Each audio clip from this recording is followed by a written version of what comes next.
श्री गणेशाय नमः। श्री सरस्वती माते नमः। श्रीमद्भागवत महापुराण की जय। जय जय श्री राधे श्याम। श्रीमद्भागवत महापुराण द्वितीय खंड एकादश स्कंद 31वां अध्याय। श्री भगवान का स्वधाम गमन। श्री सुखदेव जी कहते हैं, परीक्षित, दारुक के चले जाने पर ब्रह्मा जी, शिव, पार्वती, इंद्रादि लोकपाल, मरीचि आदि प्रजापति, बड़े बड़े ऋषि मुनि, पितर, सिद्ध, गंधर्व, विद्याधर, नाग, चारण, यक्ष, राक्षस, किन्नर, अप्सराएं तथा गरुड़ लोक के विभिन्न पक्षी अथवा मैत्रेय आदि ब्राह्मण भगवान श्री कृष्ण के परम धाम प्रस्थान को देखने के लिए बड़ी उत्सुकता से वहां आए। वे सभी भगवान श्री कृष्ण के जन्म और लीलाओं का गान अथवा वर्णन कर रहे थे। उनके विमानों से सारा आकाश भर सा गया था। वे बड़ी भक्ति से भगवान पर पुष्पों की वर्षा कर रहे थे। सर्वव्यापक भगवान श्री कृष्ण ब्रह्मा जी और विभूति स्वरूप देवताओं को देखकर अपने आत्मा को स्वरूप में स्थित किया और कमल के समान नेत्र बंद कर लिए। भगवान का श्री विग्रह उपासकों के ध्यान और धारणा का मंगलमय आधार और समस्त लोकों के लिए परम रमणीय आश्रय है। इसलिए उन्होंने योगियों के समान अग्नि देवता संबंधी योग धारणा के द्वारा उसको जलाया नहीं, सशरीर अपने धाम में चले गए। उस समय स्वर्ग में नगारे बजने लगे और आकाश से पुष्पों की वर्षा होने लगी। परीक्षित, भगवान श्री कृष्ण के पीछे पीछे इस लोक से सत्य, धर्म, धैर्य, कीर्ति और श्री देवी भी चली गई। भगवान श्री कृष्ण की गति मन और वाणी के परे हैं। तभी तो जब भगवान अपने धाम में प्रवेश करने लगे तब ब्रह्मादि देवता भी उन्हें न देख सके। इस घटना से उन्हें बड़ा ही विस्मय हुआ। जैसे बिजली मेघ मंडल को छोड़कर जब आकाश में प्रवेश करती है तब मनुष्य उसकी चाल नहीं देख पाते, वैसे ही बड़े बड़े देवता भी श्री कृष्ण की गति के संबंध में कुछ न जान सके।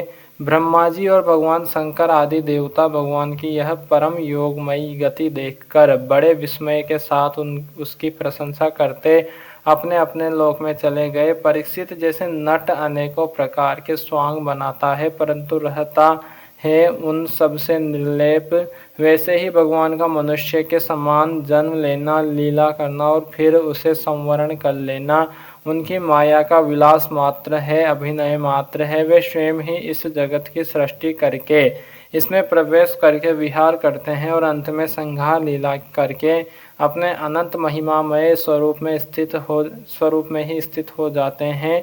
सांदीपनि गुरु का पुत्र यमपुरी चला गया था परंतु उसे वे मनुष्य शरीर के साथ लौटा लाए। तुम्हारा ही शरीर ब्रह्मास्त्र से जल चुका था परंतु उन्होंने तुम्हें जीवित कर दिया। वास्तव में उनकी शरणागत वत्सलता ऐसी ही है। और तो क्या कहूँ, उन्होंने कालों के महाकाल भगवान शंकर को भी युद्ध में जीत लिया और अत्यंत अपराधी अपने शरीर पर ही प्रहार करने वाले व्याध को भी सदेह स्वर्ग भेज दिया।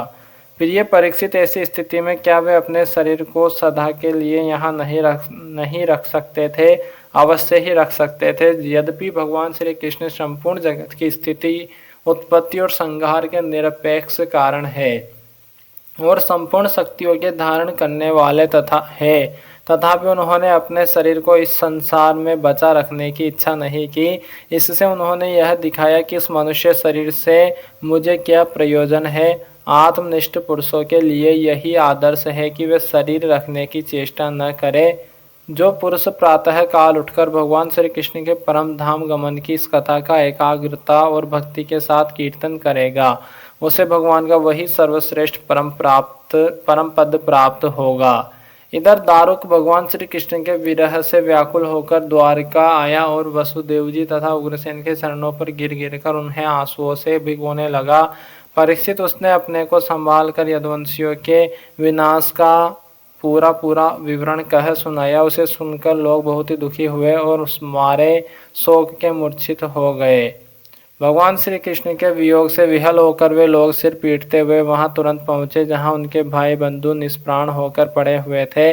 देवकी, रोहिणी और वसुदेव जी अपने प्यारे पुत्र श्री कृष्ण और बलराम को न देखकर शोक की पीड़ा से बेहोश हो गए। उन्होंने भगवद भगवत विरह से व्याकुल होकर वहीं अपने प्राण छोड़ दिए। स्त्रियों ने अपने अपने पतियों के शव पहचान कर उन्हें हृदय से लगा लिया और उनके साथ चिता पर बैठकर भस्म हो गई। बलराम जी की पत्नियां उनके शरीर को, वसुदेव जी की पत्नियां उनके शव को और भगवान की पुत्र वधुएं अपने पतियों की लाशों को लेकर अग्नि में प्रवेश कर गई। भगवान श्री कृष्ण की रुक्मणी आदि पटरानियां उनके ध्यान में मग्न होकर अग्नि में प्रविष्ट हो गई। परीक्षित, अर्जुन अपने प्रियतम और सखा भगवान श्री कृष्ण के विरह से पहले तो अत्यंत व्याकुल हो गए, फिर उन्होंने उन्हीं के गीतोक्त सदु उपदेश का स्मरण करके अपने मन को संभाला। यदुवंश के मृत व्यक्तियों में जिनको कोई पिंड देने वाला न था, उनका श्राद्ध अर्जुन ने क्रमशः विधि पूर्वक करवाया। महाराज, भगवान के न रहने पर समुद्र ने एकमात्र भगवान श्री कृष्ण का निवास स्थान छोड़कर एक ही क्षण में सारी द्वारिका डुबो दी। भगवान श्री कृष्ण वहां अब भी सदा सर्वदा निवास करते हैं।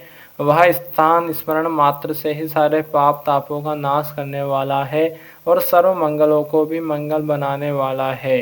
प्रिय परीक्षित, पिंडदान के अनंतर बची खुची स्त्रियों, बच्चों और बूढ़ों को लेकर अर्जुन इंद्रप्रस्थ आए।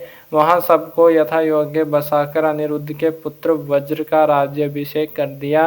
राजन, तुम्हारे दादा युधिष्ठिर आदि पांडवों को अर्जुन से ही यह बात मालूम हुई कि यदुवंशियों का संहार हो गया है। तब उन्होंने अपने वंशधर तुम्हें राज्य पद पर अभिषिक्त करके हिमालय की वीर यात्रा की। मैंने तुम्हें देवताओं के भी आराध्य देव भगवान श्री कृष्ण की जन्म लीला और कर्म लीला सुनाई। जो मनुष्य श्रद्धा के साथ इसका कीर्तन करता है वह समस्त पापों से मुक्त हो जाता है। परीक्षित, जो मनुष्य इस प्रकार भक्त भयहारी निखिल सौंदर्य माधुर्य निधि श्री कृष्ण चंद्र के अवतार संबंधी रुचिर पराक्रम और इस श्रीमद् भागवत महापुराण में तथा दूसरे पुराणों में वर्णित परमानंदमय बाल लीला, केशोर लीला आदि का संकीर्तन करता है, वह परमहंस मुनिंद्रों के अंतिम प्राप्तव्य श्री कृष्ण के चरणों में पराभक्ति प्राप्त करता है।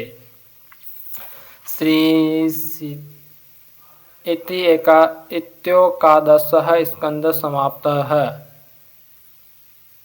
एकादश स्कंद समाप्तः। हरि ओम तत्सत। श्री सीताराम भगवान की जय, श्री राधे श्याम जो सरकार की जय, हनुमान जी महाराज की जय, उमापति महादेव भगवान की जय, श्री लाडली जो सरकार की जय, श्री वृंदावन बिहारी लाल की जय, श्री सदगुरुदेव भगवान की जय, अपने अपने माता पिता की जय, गौ माता की जय, सनातन धर्म की जय, भूदेव ब्राह्मण की जय, भूदेव संतन की जय, विरक्त ब्राह्मण की जय, विरक्त संतन की जय, सभी पितरन की जय, सभी ब्रजवासियन की जय, सभी गोपियन की जय, सभी ग्वालन की जय, श्री सरस्वती माता की जय, श्री गणेश जी महाराज की जय, श्रीमद् भागवत महापुराण की जय, भक्तों भगवान की जय, सभी द्वारिका वासों की जय, सब ब्रजवासियों की जय, सभी यदुवंशी की जय, भक्तों भगवान की जय, श्री सुखदेव जी महाराज की जय, श्री परीक्षित जी महाराज की जय, श्री विराट पुरुष भगवान की जय, श्री नारायण भगवान की जय। जय जय श्री राधे श्याम, सबको मिले श्री वृंदावन धाम।